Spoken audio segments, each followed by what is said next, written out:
Close your eyes and imagine this for a second.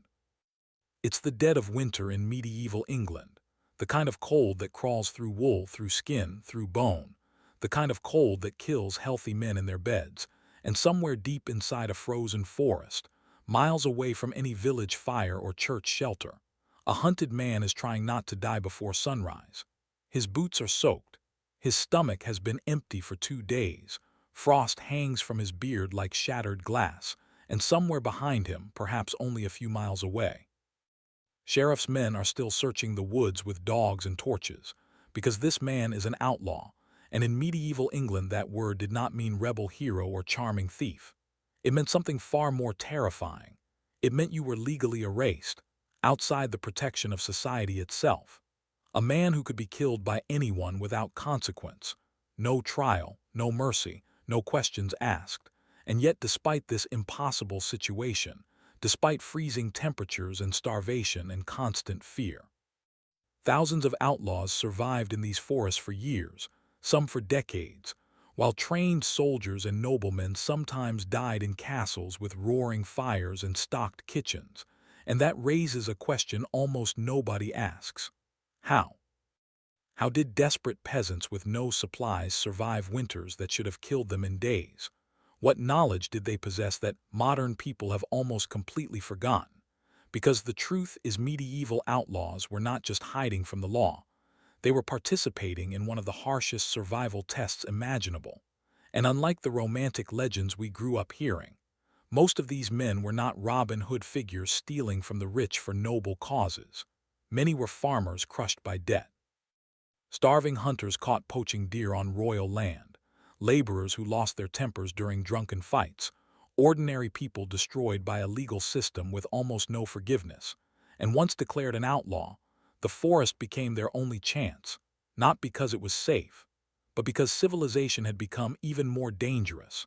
Think about how terrifying that is for a moment, choosing freezing wilderness over human society because society itself has become a death sentence. And strangely enough, winter sometimes became their ally. Snow concealed tracks, frozen ground erased footprints, and dense royal forests covering nearly a third of England became enormous blind spots where mounted patrols could barely function. Sheriffs stayed near roads and forest edges because horses struggled deep inside woodland terrain, which meant the deeper the outlaw disappeared into the frozen trees, the harder he became to find. But surviving the hunt was only the beginning. Because hiding in a forest during winter without shelter, food, fire, or dry clothing is essentially a slow execution carried out by nature itself. Hypothermia could kill within hours, starvation within weeks, and disease lurked behind every bad decision. Yet somehow these men adapted, improvised, and developed survival systems so effective that some techniques still appear in modern wilderness training today. And honestly, that's what makes this story so fascinating. Because buried underneath the myths of Robin Hood and merry men lies something much more human, much more brutal, and much more impressive. This is not the story of glamorous rebellion. It is the story of ordinary people discovering just how far human beings can push themselves when every other option disappears. Because history often remembers kings, castles, and battles, but survival itself, raw survival against impossible odds, may be the greatest forgotten skill of the medieval world. To understand why so many men vanished into forests despite the near certainty of freezing to death, you first have to understand what becoming an outlaw actually meant in medieval England. Because modern people hear that word and immediately picture adventure, rebellion, maybe even freedom. But medieval outlaws experienced something much closer to social annihilation. Once a court declared you outside the king's peace, you ceased to exist as a protected human being under the law. And that changed everything. Your land could be seized, your property confiscated, your family threatened, and perhaps worst of all, anyone could legally kill you without punishment. Imagine living in a world where your neighbor could murder you on sight and receive a reward for doing it, not because you were a monster, but because you failed to pay debts, poached a deer, or struck the wrong person during a fight. The medieval legal system was astonishingly unforgiving, especially toward poor people. because survival crimes were often treated as threats against royal authority itself. Stealing firewood from the king's forest, hunting rabbits on protected land, taking grain during famine years. These were not seen as desperate acts. They were viewed as crimes against order, and medieval rulers feared disorder more than cruelty, because their entire society rested on fragile control. So punishment became theatrical, brutal, and public. Hangings, mutilations, branding, public humiliation. All designed not merely to punish offenders but to terrify everyone watching. And when you understand that, suddenly the freezing forest stops looking irrational.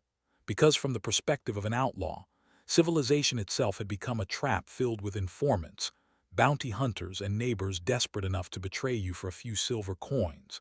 There's something deeply unsettling about realizing how thin the line was between ordinary life and complete ruin.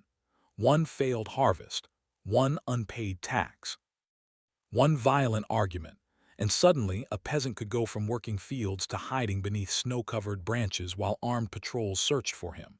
And perhaps that's one reason the Robin Hood myth became so popular later, because people recognized themselves in these men, not heroic criminals, but ordinary people crushed beneath systems too rigid to forgive human failure. But legends sanitized suffering. The reality was uglier. These outlaws were terrified almost constantly. Every snapped branch in the forest could mean pursuit. Every village encounter risked betrayal. Every winter storm threatened death. And unlike soldiers, they received no organized support, no supply lines, no guaranteed shelter. Survival depended entirely on adaptability. And strangely enough, the forests themselves became accidental sanctuaries created by royal greed. Because the Norman kings had expanded massive royal hunting forests across England to protect deer populations for noble sport, entire communities were displaced so aristocrats could hunt safely. And these forests operated under separate legal systems with harsh punishments for poaching, which sounds oppressive, and it absolutely was. But it also created enormous wilderness zones that remained thinly patrolled and difficult to control. Dense woodland became the medieval equivalent of disappearing off the grid, and sheriffs faced enormous practical limitations. Horses struggled off trails, supplies ran thin during winter, visibility collapsed in dense woods, and local guides were often unreliable because many peasants quietly sympathized with fugitives more than with royal officials, not necessarily out of loyalty, but because poverty recognized poverty. And hidden inside all this is one of the most fascinating truths about medieval survival. Forests were not empty wastelands to these people. They were living systems filled with resources, pathways, shelter opportunities, edible plants, and concealed movement routes known only to those who spent enough time learning them. Modern people often panic in wilderness because we experience nature as unfamiliar and hostile. But medieval peasants grew up interacting with forests constantly, gathering wood, hunting small game, collecting berries, grazing pigs among oak trees. They understood seasonal rhythms in ways most modern people simply do not. And that knowledge became the foundation of survival once society rejected them. Because becoming an outlaw did not magically transform ordinary peasants into hardened wilderness experts overnight.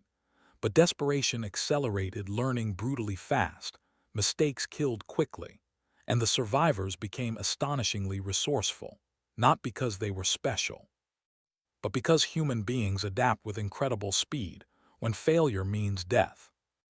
The medieval forest was not the peaceful green wilderness modern movies love to romanticize. It was darker, wetter, colder, and infinitely more dangerous, especially during winter.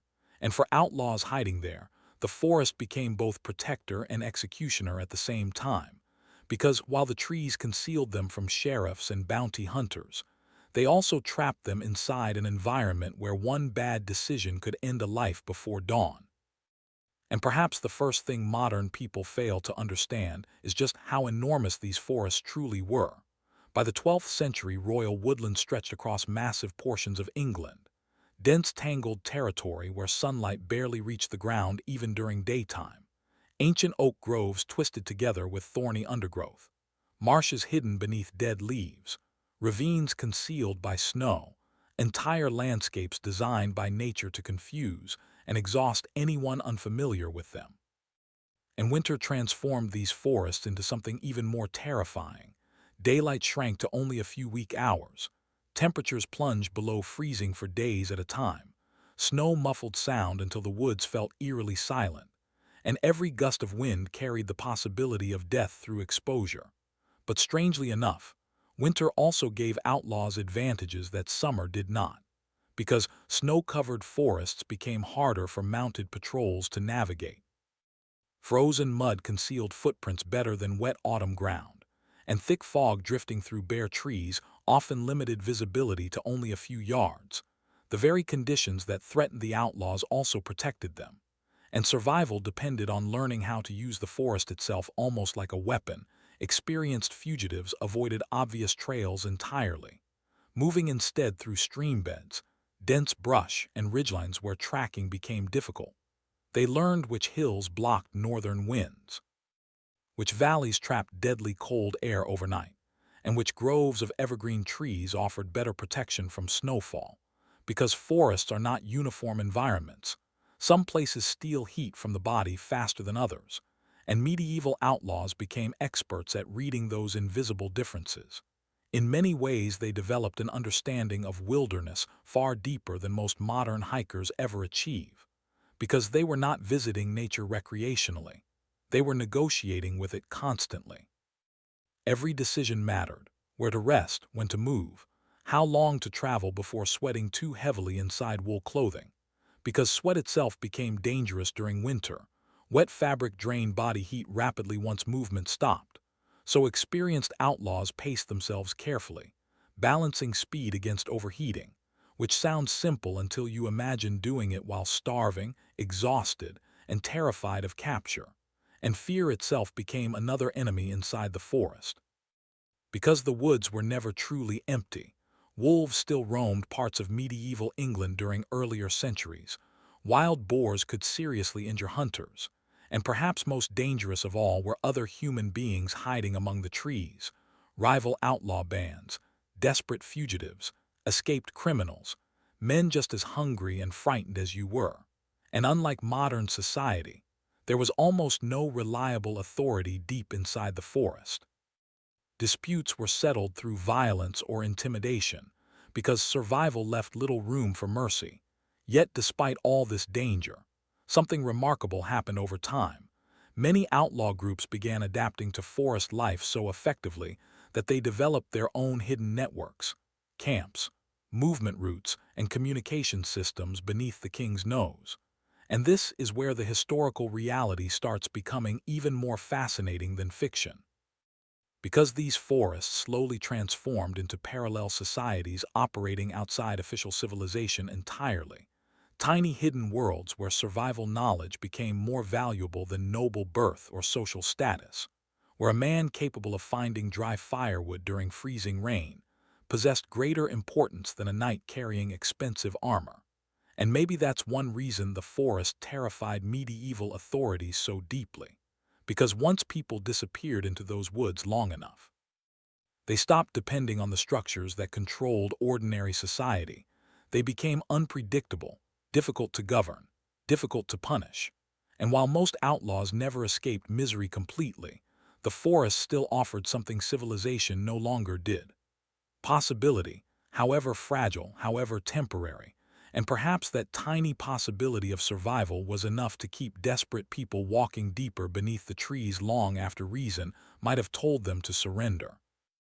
Once the sun disappeared behind the trees, the real battle began, because winter nights in medieval England were not merely uncomfortable, they were actively lethal, and surviving until morning depended almost entirely on one thing: shelter, not comfort, not luxury, just enough protection to stop the cold from draining heat out of the human body faster than it could be replaced. And this is where medieval outlaws revealed an astonishing level of practical intelligence. Because contrary to the myths, most were not wandering aimlessly through snowstorms sleeping beneath random trees. They understood something modern survival experts still teach today: exposure kills faster than hunger, which meant finding or building shelter became the first priority every single evening, and caves were the ultimate prize. Natural stone overhangs and shallow caverns offered insulation impossible to recreate quickly by hand. Rock retained warmth surprisingly well compared to open air, especially if multiple people occupied the space together. Body heat alone could slowly raise temperatures enough to prevent freezing, but suitable caves were rare. And worse, everyone knew they were valuable. Animals used them, rival outlaws fought over them, and sheriff patrols often searched obvious locations first. So many fugitives turned instead to something modern audiences almost never hear about: pit houses, crude underground shelters dug directly into the earth. And honestly, these structures were far more ingenious than they sound, because only a few feet below the surface, ground temperatures remain relatively stable year-round, usually far warmer than freezing winter air. So an outlaw could excavate a shallow trench, reinforce it with branches, pile leaves, moss, and debris above it, then crawl inside a tiny insulated chamber protected from wind and snow. Claustrophobic, absolutely. Miserable, certainly, but survival does not care about dignity, and many men likely owed their lives to those dirt-covered shelters. Hollow logs became another emergency refuge, especially massive fallen trees rotted out from within, where a single body could squeeze inside protected from wind. And while it sounds primitive, confined spaces trap heat remarkably efficiently. Modern people underestimate how dangerous wind truly is during winter. Because moving air strips warmth from the body with terrifying speed, blocking wind alone can dramatically increase survival chances. And experienced outlaws learned to think about landscapes almost mathematically. South-facing slopes captured precious sunlight during short winter days. Hills shielded camps from brutal northern winds. Evergreen trees intercepted snowfall better than bare branches. Even snow itself became useful once you understood how insulation worked, because packed snow traps pockets of dead air that actually retain heat surprisingly well, which is why snow shelters can remain warmer inside than the freezing environment outside them. And perhaps the most fascinating detail here is how quickly desperate people rediscovered principles modern survival science later confirmed, not through books or formal training, but through brutal trial and error. Failure meant death. Success became knowledge passed quietly between survivors. And over time, outlaw camps developed recurring shelter techniques that balanced warmth against concealment, because hiding mattered almost as much as insulation. Smoke, movement, and visible structures risked attracting attention. So shelters were often deliberately camouflaged using forest debris until they blended almost invisibly into the environment. Imagine walking through snowy woods while armed men search nearby, knowing your entire existence depends on whether they notice a slightly unnatural mound of branches against a hillside. And inside these cramped shelters, entire outlaw groups huddled together through freezing nights listening to wolves, wind, and distant dogs somewhere beyond the trees, every sound carrying potential terror, because winter survival wasn't simply physical endurance. It was psychological warfare against exhaustion, cold, hunger, and fear all at once. And perhaps that's what impresses me most about these people, not that they survived comfortably. They absolutely did not, but that they remained determined enough to keep improvising solutions inside conditions most modern humans would find unbearable after only a few hours. Because once civilization rejected them, nature became the only teacher left, and nature teaches brutally fast. If shelter kept the cold from killing you immediately, fire kept death from slowly creeping into your body hour by hour, because in medieval winter wilderness, fire was not a luxury. It was survival itself: warmth, cooked food, dry clothing, safe drinking water, psychological comfort. All of it depended on maintaining flame. And yet, for outlaws hiding from armed patrols, fire also created one of the greatest dangers imaginable, because smoke could betray your location from miles away, especially against pale winter skis. A careless campfire might as well have been a giant glowing sign reading "Hunted men hiding here." And this contradiction forced medieval outlaws to become astonishingly disciplined about fire management, far more careful than most modern campers who casually throw logs onto flames without thinking twice. Because for these fugitives, every spark involved calculation. How much heat can we risk producing without being seen? How much smoke can we afford? How long can the fire burn before someone notices? And perhaps the most fascinating solution they developed was the use of concealed underground fires, techniques remarkably similar to what modern survival instructors call Dakota fire holes, two connected pits dug into the earth, one for flame, the other for airflow, allowing fire to burn hotter and cleaner while producing dramatically less visible smoke. And honestly, it's incredible to realize desperate medieval fugitives discovered principles of airflow engineering centuries before modern wilderness manuals explained them scientifically. Because necessity creates innovation with terrifying efficiency. And experienced outlaws learned another critical truth modern people often overlook. Dry wood mattered almost more than fire itself. Wet timber produces thick white smoke visible across huge distances.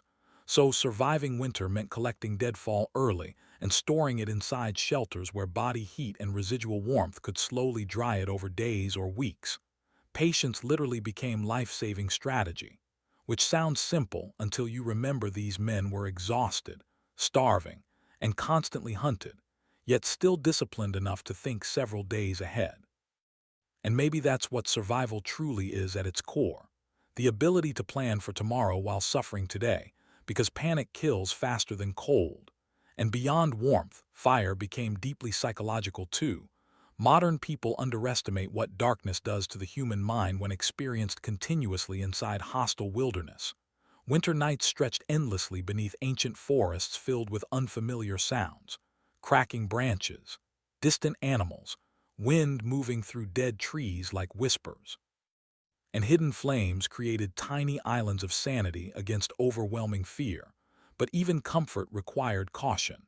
Many outlaw groups built fires behind rock formations or inside pits, specifically designed to conceal light from distant observers. Because at night, even a faint glow could travel shockingly far across snowy terrain. And perhaps most impressive of all was their technique for preserving coals overnight. Burying hot embers beneath ash and soil before sleeping so fires could restart quickly at dawn without needing dangerous spark-making rituals again. Conserving heat, time, and precious materials all at once. And the tools themselves became sacred possessions: flint, steel, dry tinder. These were guarded more carefully than money because losing your ability to create fire during winter could effectively become a death sentence within hours. Imagine how terrifying that dependency must have felt. Carrying your entire chance of survival inside a small leather pouch tucked beneath damp clothing, while freezing rain falls through black trees around you. And once again, we see something modern audiences rarely appreciate about medieval survival. These people were not merely enduring nature passively. They were actively negotiating with it through accumulated practical knowledge, every technique refined through generations of trial, failure, and adaptation. Because wilderness survival is not about toughness alone. Toughness without knowledge simply produces dead bodies faster. Survival comes from understanding systems: heat, airflow, moisture, insulation, concealment, timing. And medieval outlaws mastered those systems because they had absolutely no alternative. And perhaps the strangest part is realizing how fragile civilization truly was beneath all this. Because remove legal protection, remove shelter, remove supply chains, and suddenly human beings return very quickly to ancient survival calculations our ancestors understood intimately. How to stay warm, how to remain hidden, how to keep a single fragile flame alive long enough to see another sunrise. Modern people often imagine medieval winter survival as a battle against snow alone, but the real enemy was moisture, wet clothing, wet boots, wet skin. Because once cold water entered the equation, even strong, healthy bodies could collapse terrifyingly fast, and medieval outlaws understood this with brutal intimacy.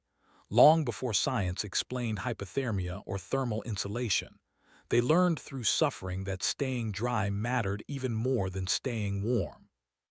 Because cold air might exhaust you slowly, but wet cold killed with astonishing speed.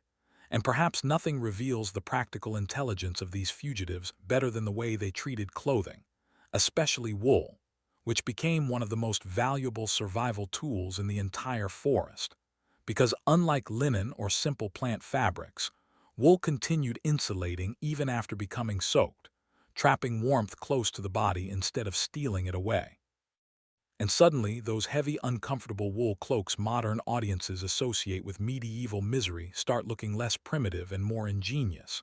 Because when freezing rain falls for hours across dense woodland, comfort becomes irrelevant. Functionality becomes everything. And experienced outlaws layered wool constantly.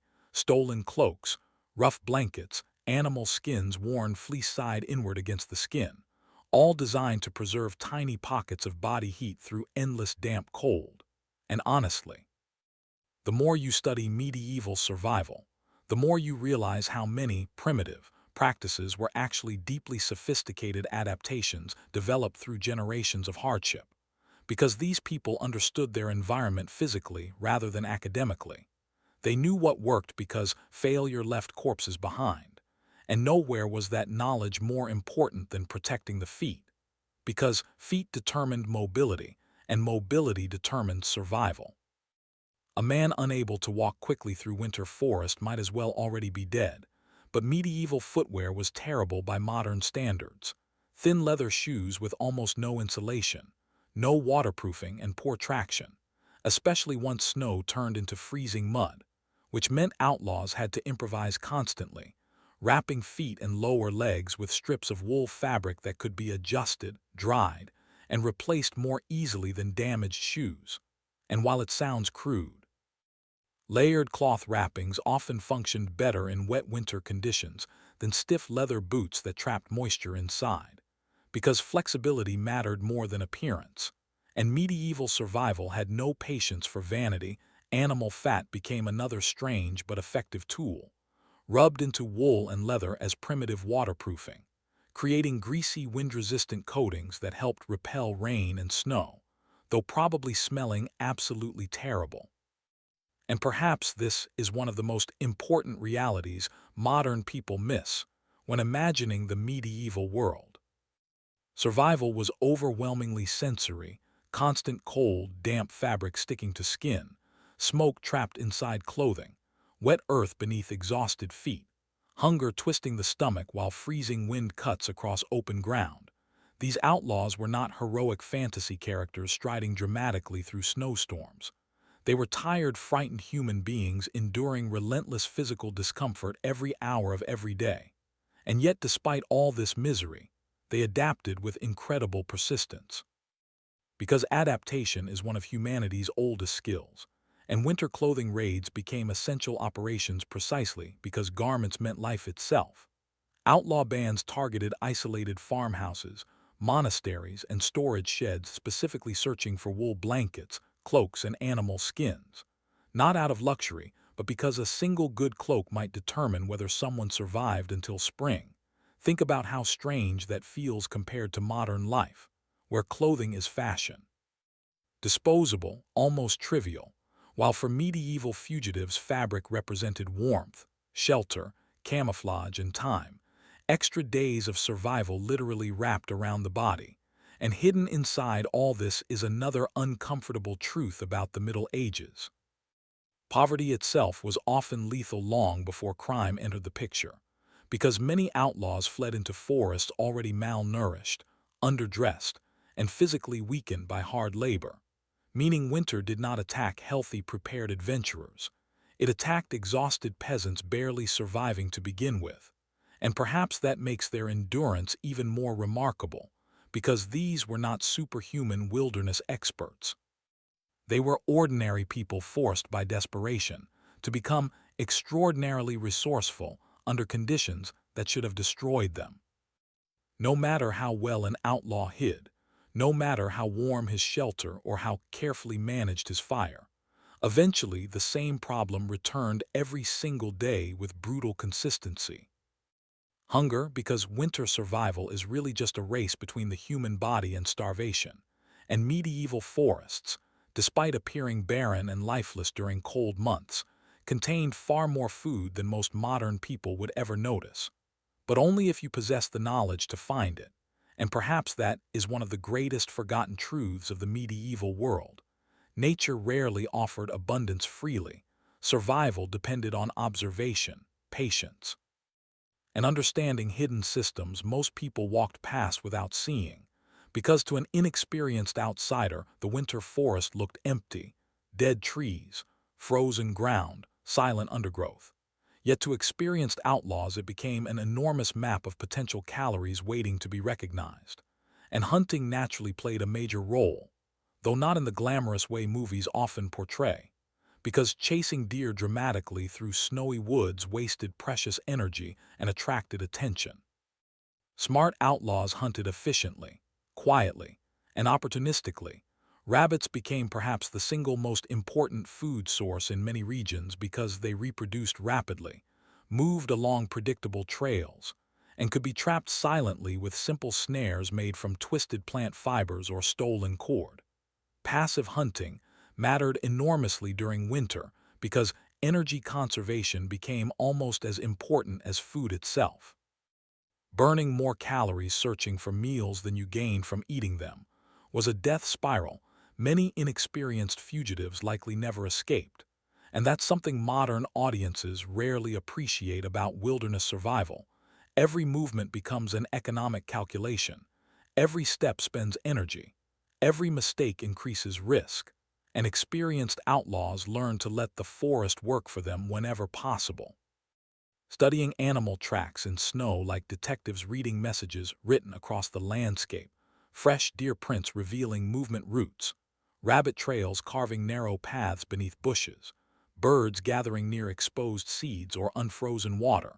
Winter actually simplified tracking in some ways because snow recorded the invisible lives of animals with remarkable clarity.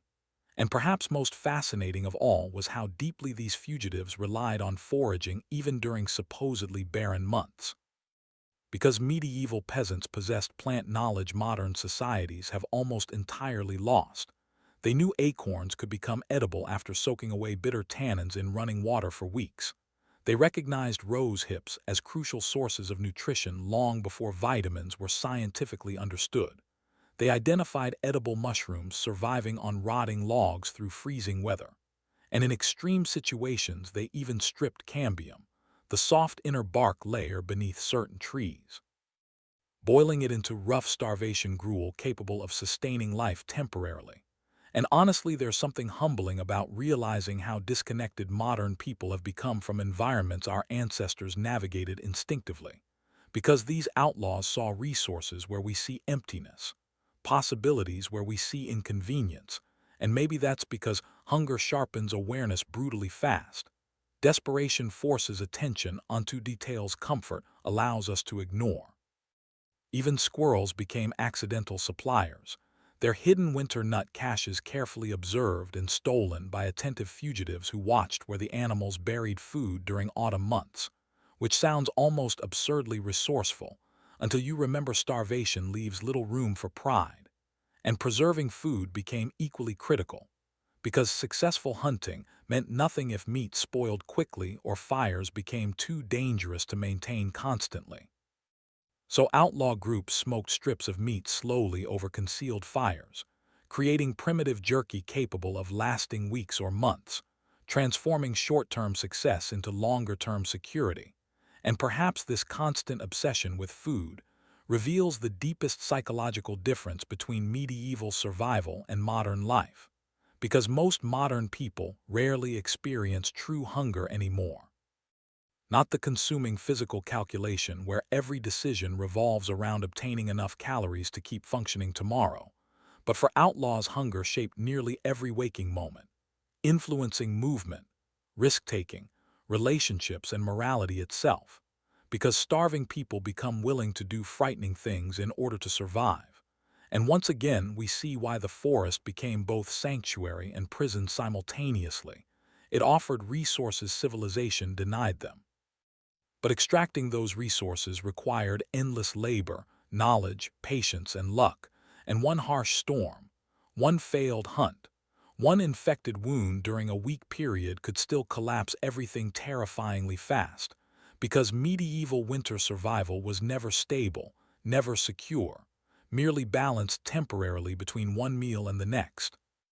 Strangely enough, freezing to death was not always the greatest danger facing medieval outlaws during winter, because the forest contained slower killers just as deadly and often far more difficult to fight: dehydration, infection, disease, exhaustion, invisible enemies that crept quietly into the body, until survival suddenly collapsed all at once.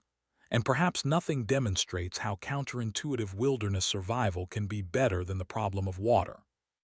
Because winter forests appear surrounded by it, snow everywhere, ice coating branches, frozen streams crossing the landscape, and yet drinking safely became a constant struggle. Modern people often assume eating snow solves dehydration automatically, but experienced outlaws knew better, because consuming snow directly forces the body to waste precious heat melting it internally, lowering core temperature at exactly the moment warmth matters most, which meant foolish desperation could actually accelerate hypothermia instead of preventing thirst. And once again, survival depended on practical environmental knowledge rather than brute endurance. Smart fugitives searched for moving water first: narrow stream sections, rocky channels, tiny waterfalls where current prevented complete freezing even during harsh weather. And perhaps there's something remarkable about imagining exhausted hunted men kneeling beside black icy water at dawn, while forests remained silent around them, because survival often depended on finding tiny unnoticed details hidden inside brutal environments. Icicles hanging from clean rock faces became safer than scooping dirty snow contaminated with mud or animal waste. Water containers crafted from leather or animal bladders were carried beneath cloaks close to body heat, so liquid would not freeze solid overnight. And even something as simple as remembering to drink became surprisingly difficult during winter, because cold suppresses thirst despite dehydration constantly worsening through breathing dry air all day long. But water itself was only part of the problem, because sickness haunted outlaw camps relentlessly. And unlike modern people, medieval fugitives possessed almost no reliable medical treatment once disease took hold. One untreated cut from gathering wood could become infected, swollen, feverish, then fatal within days. Persistent dampness destroyed lungs slowly through pneumonia and respiratory illness. Dysentery spread through contaminated water and poor sanitation. Parasites weakened already starving bodies further. And perhaps the cruelest part is realizing many outlaws likely survived the cold itself, only to die afterward from diseases their exhausted bodies could no longer resist. Because survival was never just about avoiding dramatic dangers like wolves or sheriffs. Often it was smaller, invisible things quietly accumulating until collapse became inevitable. And winter intensified everything. Malnutrition weakened immune systems. Lack of sunlight damaged health gradually. Overcrowded shelters spread sickness rapidly among tightly packed groups sharing warmth, and there were no hospitals waiting to help fugitives hiding illegally inside forests, no physicians offering mercy to starving peasants beyond the law, which meant outlaw communities developed crude survival medicine based mostly on practical experience: herbal poultices, heated compresses, alcohol for cleaning wounds when available, moss used as primitive bandaging, willow bark for pain relief long before aspirin existed. And honestly, it's difficult not to admire the sheer stubborn adaptability involved here, because human beings keep inventing solutions even when surrounded by overwhelming limitations. But nature remained brutally indifferent to effort. And perhaps the most psychologically terrifying part of outlaw survival was knowing how fragile the human body truly is once stripped of civilization's protections. Today, a minor infection usually means inconvenience. In medieval forests, it could mean death alone beneath freezing branches. And yet, despite this constant vulnerability, people continued surviving year after year through accumulated communal knowledge, because survival information became more valuable than money itself. Older, experienced outlaws teaching newcomers which streams remained clean during winter, which plants reduced fever, how to recognize dangerous weakness before collapse arrived. And maybe that's one reason these hidden forest communities endured longer than authorities expected, because they were not merely groups of criminals hiding randomly in the woods. They slowly evolved into networks of practical survival expertise, passed between desperate people forced to learn quickly or disappear forever. And hidden beneath all the violence and hardship lies one deeply human truth. People survive best together, especially when the world decides they deserve to die alone. For all the legends about lone wolves surviving in the wilderness through pure toughness and independence, the truth was almost exactly the opposite, because solitary outlaws usually died quickly, and medieval forests punished isolation with terrifying efficiency. One person alone struggled to gather enough food, maintain fire, build shelter, stand watch, and recover from illness simultaneously. But small groups dramatically increased survival chances. And over time, many outlaw bands evolved into something far more organized than authorities like to admit, hidden communities operating beyond the reach of ordinary law, fragile little societies built entirely around survival. And perhaps that is one of the most fascinating transformations in this entire story. Because once people remained outside civilization long enough, they inevitably started rebuilding pieces of civilization for themselves, not castles or governments, but systems of cooperation, labor, trust, punishment, and shared knowledge and practical necessity drove everything. One outlaw checked rabbit snares while another gathered firewood. Someone stayed awake watching trails for patrols while others repaired shelters or dried clothing beside hidden coals. Labor division became essential because winter daylight lasted only a few weak hours, and efficient groups used that limited time carefully. But beyond practicality, there was another powerful force keeping these outlaw communities alive. Shared desperation, because most members understood exactly what awaited them if captured: public execution, mutilation, humiliation. So survival depended not only on physical endurance, but on maintaining fragile trust inside environments where betrayal remained constantly tempting. And perhaps nothing reveals the psychological pressure of outlaw life more clearly than this reality. Because while these groups depended on cooperation, every member also knew the sheriff might offer pardons, food, or safety in exchange for information, meaning friendships existed under permanent tension. Hunger and fear can turn loyalty brittle frighteningly fast. And still, despite this danger, many groups develop surprisingly stable internal structures. Leaders emerged naturally, usually not the strongest fighters but the most experienced survivors. The men who understood forest routes, shelter locations, weather patterns, and how to avoid catastrophic mistakes during winter. Because survival expertise became a form of authority far more valuable than noble birth or social status, and hidden trails connected camps across huge woodland regions, information spreading quietly between outlaw groups through whispered warnings and secret meeting points, almost like primitive underground networks operating beneath official England itself. Some villages even cooperated occasionally, not necessarily out of sympathy but practicality. Because poor peasants often distrusted tax collectors and royal officials nearly as much as the fugitives did. And feeding a desperate outlaw band a little grain might prevent something much worse later: violence, theft, burned hay stores, dead livestock. Survival economics shaped morality constantly in medieval society. And perhaps modern audiences struggle to understand this because we imagine law and crime as rigid opposites.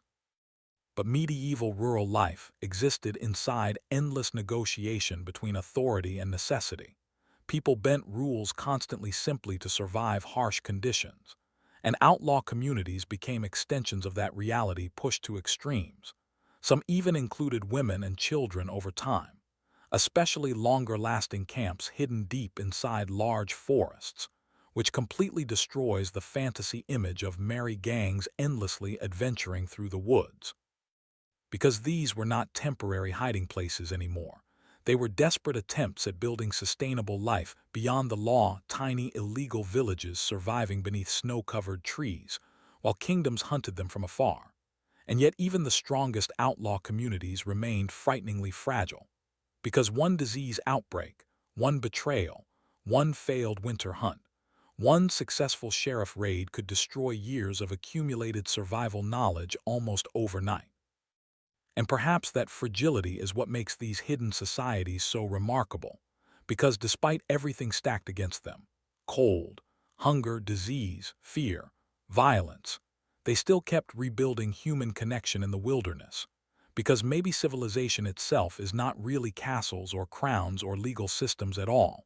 Maybe civilization begins any time frightened people decide survival works better together than alone. At some point during nearly every harsh winter, even the best hunters, the smartest foragers, and the most disciplined outlaw groups faced the same brutal reality. The forest alone was no longer enough. Traps came back empty, preserved meat disappeared, snow buried edible plants beneath frozen ground, and starvation began tightening its grip slowly day after day, until survival demanded something far more dangerous than hiding. It demanded raiding. And this is the point where romantic outlaw myths collide headfirst with uncomfortable human truth, because hunger changes morality faster than almost anything else on Earth, especially when the alternative is freezing to death beside people depending on you. And medieval outlaws understood this painfully well, which meant winter raids were rarely acts of greed or adventure. They were calculated survival operations carried out by desperate people trapped between starvation and execution. And perhaps the most fascinating detail is how strategic many of these raids became, because successful outlaw bands quickly learned that recklessness got people killed.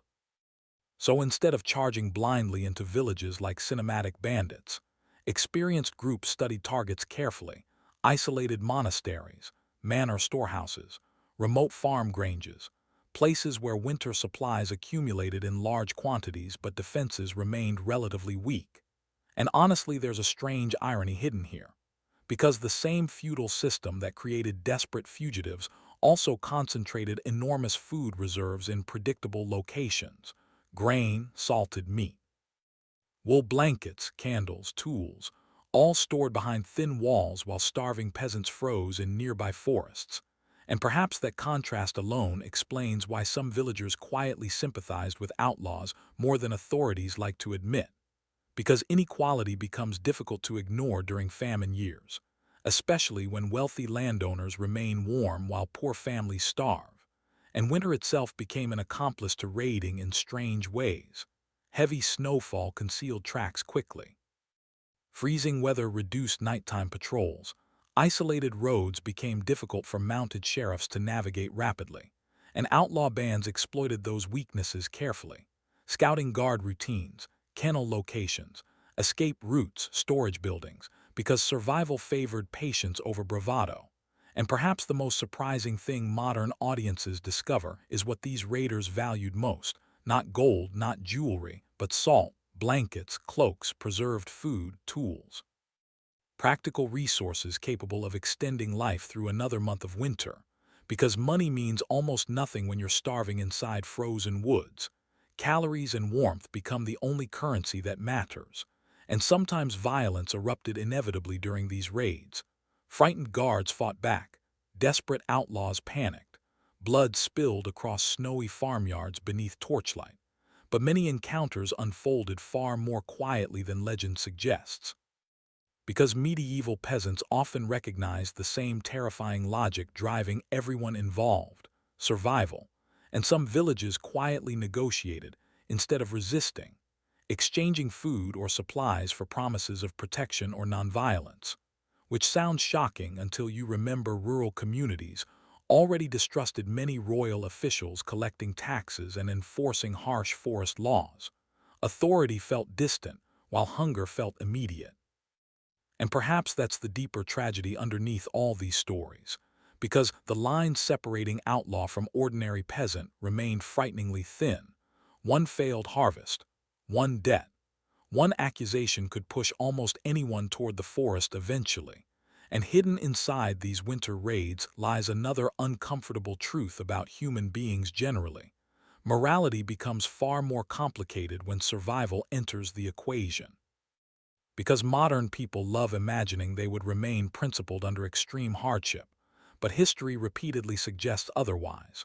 Starving bodies force terrible decisions, and medieval outlaws lived inside those decisions constantly, stealing not because they enjoyed cruelty, but because winter offered almost no mercy to the weak.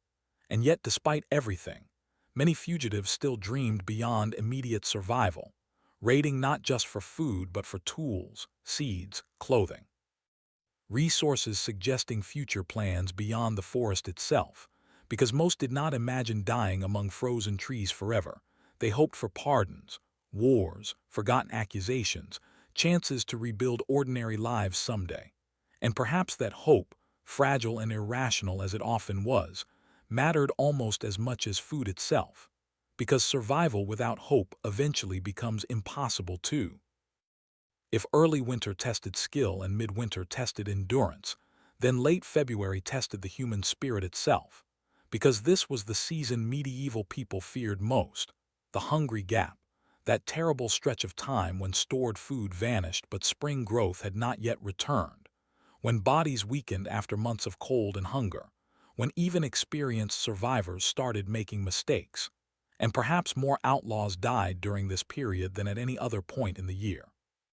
Not in dramatic battles against sheriffs, not torn apart by wolves, but quietly, slowly, beneath gray skis while the forest itself seemed exhausted. And there's something almost psychologically cruel about late winter specifically, because by then people had already survived so much: weeks of freezing nights, constant fear, endless labor gathering wood and food, only to discover that survival itself had depleted nearly everything they possessed physically and emotionally. Imagine waking each morning weaker than the day before while still needing to hunt, carry water, repair shelters, and evade capture. Because starvation does not arrive all at once like modern movies portray. It erodes people gradually, concentration fades, tempers short, bodies lose heat faster, wounds stop healing properly, movement becomes slower, and suddenly ordinary survival tasks begin costing more energy than the body can replace. And perhaps the most terrifying part is how invisible this decline can feel until collapse arrives suddenly. One infection spreads, one freezing night becomes impossible to recover from, one exhausted mistake near a hidden fire exposes the camp to patrols. Because late winter transforms small errors into fatal consequences with ruthless efficiency, and outlaw groups likely experienced enormous psychological strain during this period too, tensions rising as food disappeared and hope weakened. Arguments over rationing, leadership disputes, fear of betrayal growing sharper the hungrier people became, because starvation attacks communities almost as aggressively as individuals. And this is where the romantic fantasy of cheerful outlaw brotherhood completely collapses beneath historical reality. These camps were not adventurous woodland societies laughing around campfires endlessly. They were exhausted, frightened people clinging desperately to survival, while nature slowly stripped away every reserve they had left. And yet, strangely enough, even during the hungry gap, the forest still offered tiny, fragile signs of hope if you knew where to look. The first bitter greens pushing through thawing soil, birds returning gradually to woodland edges, streams opening wider beneath melting ice. Because medieval survivors became experts at noticing subtle seasonal changes most modern people never even register. And perhaps that sensitivity to nature's rhythms explains part of how they endured psychologically too. Because spring was not abstract optimism for them. It was measurable reality unfolding branch by branch, day by day. A literal return of survival possibilities after months of near death. But many never reached it. Historical accounts occasionally mention abandoned outlaw camps discovered in forests without signs of violence, shelters simply empty, fires long extinguished, traces of people who likely wandered away weakened by hunger and never returned. And honestly, those details feel more haunting than execution somehow, because they reveal how indifferent nature remained to courage or determination. Winter killed quietly and impersonally. And perhaps this is the hardest truth hidden inside medieval outlaw survival. Toughness alone was never enough. Some people simply ran out of luck before spring arrived, because survival depends partly on skill and partly on randomness no human being fully controls. One illness at the wrong moment, one failed hunt during freezing rain, one damaged cloak before a snowstorm, and suddenly everything collapses.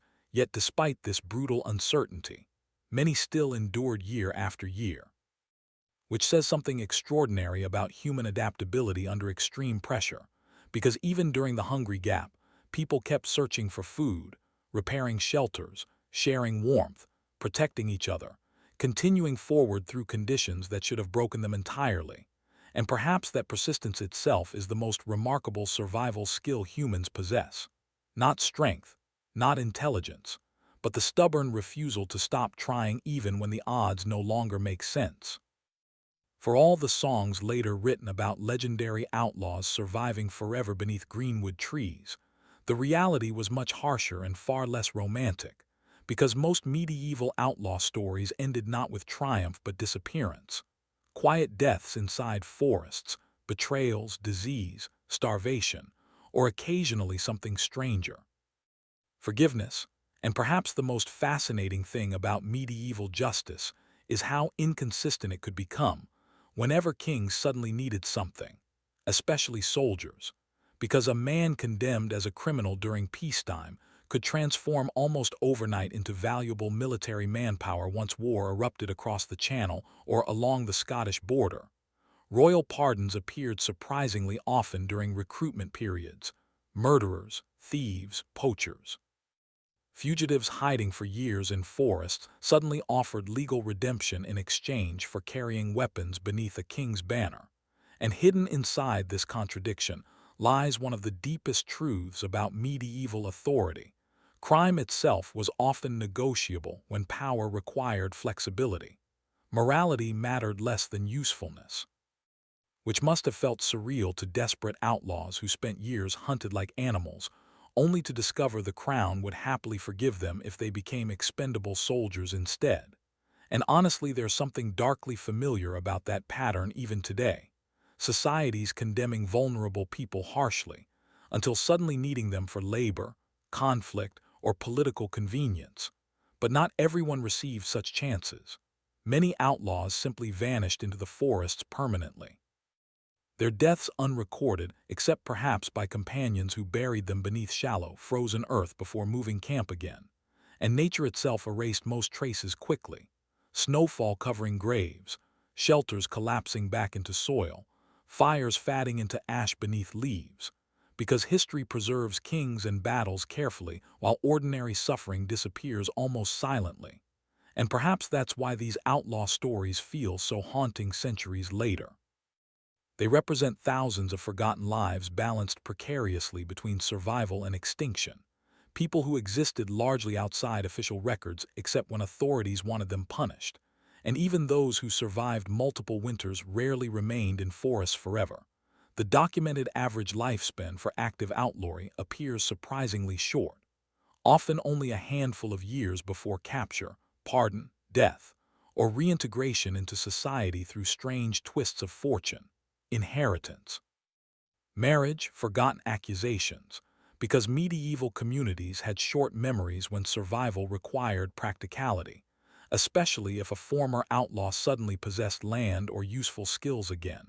And maybe that's another reason Robin Hood legends became so exaggerated over time, because real outlaw survival was too bleak, too exhausting, too uncertain for comfortable storytelling.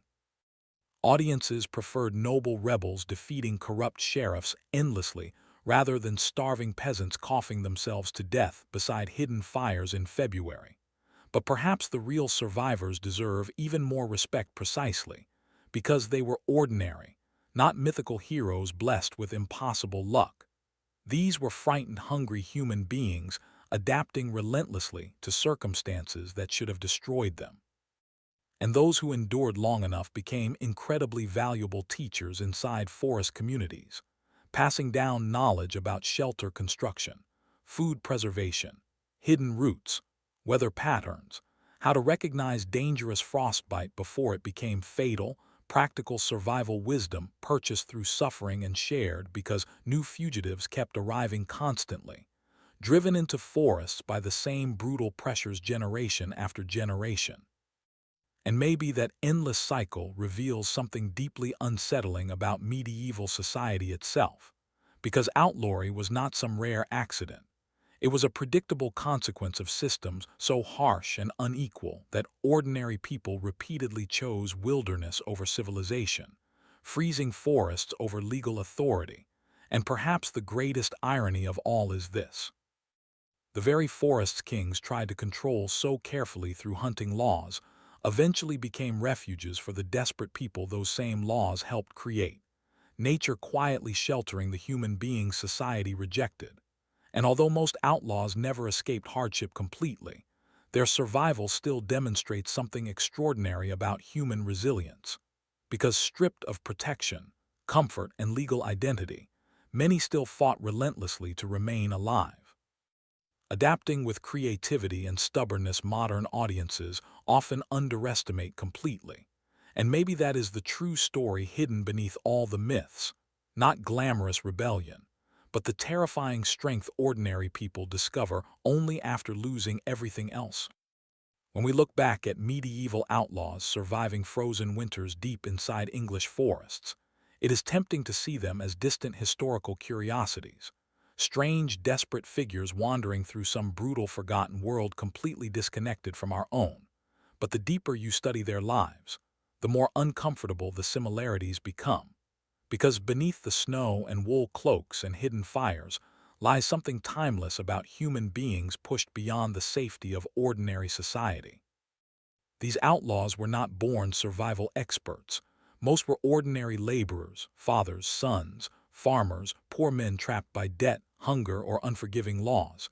And yet when civilization turned against them, they adapted with astonishing speed, relearning skills modern societies have largely abandoned: how to read landscapes, how to preserve heat, how to find food where others see emptiness, how to depend on small communities when institutions offer no mercy. And perhaps that is the most powerful lesson hidden inside all of this, because survival is not really about strength alone. It is about adaptability, knowledge, cooperation, and the terrifying creativity human beings develop once comfort disappears. Modern audiences often romanticize independence, but medieval forests taught the opposite lesson brutally clearly. Nobody survives alone for very long. The outlaws who endured were usually the ones who shared labor, information, warmth, and skills. Tiny hidden societies formed beneath the trees because community itself became survival technology. And maybe that truth still matters more than ever today. Because despite all our modern conveniences, electricity, supermarkets, central heating, digital maps, we remain far more fragile than we like admitting.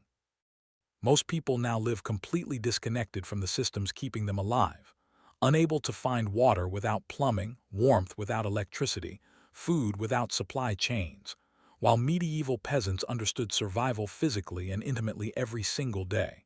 And perhaps that's why stories like these fascinate us so deeply, because somewhere beneath modern comfort we still recognize those ancient instincts: the fear of cold, hunger, isolation, pursuit, and also the stubborn determination to endure anyway. But there's another darker lesson hidden here too. One history repeats constantly. Societies often create outlaws themselves through inequality, desperation, and systems too rigid to forgive ordinary human failure. Many medieval fugitives were not evil men. They were poor men caught inside impossible situations where one mistake destroyed everything. And perhaps that should make us question how easily modern societies also divide people into deserving and undeserving, lawful and criminal, while ignoring the economic pressures and desperation shaping human choices underneath. because survival changes morality in ways comfortable people rarely understand until hardship arrives personally. And maybe that's the final irony of the outlaw forest. Those hidden camps beneath snow-covered trees expose truths civilization preferred not to acknowledge. That legal systems can become cruel, that hunger overrides pride, that ordinary people become astonishingly resourceful once abandoned, and that nature itself remains utterly indifferent to status, wealth, or titles. The cold kills noblemen and peasants equally once walls and fires disappear. And perhaps that equality terrified medieval rulers almost as much as the outlaws themselves. Because forests stripped away many illusions of hierarchy, survival cared only about skill, endurance, adaptability, and luck, not noble birth.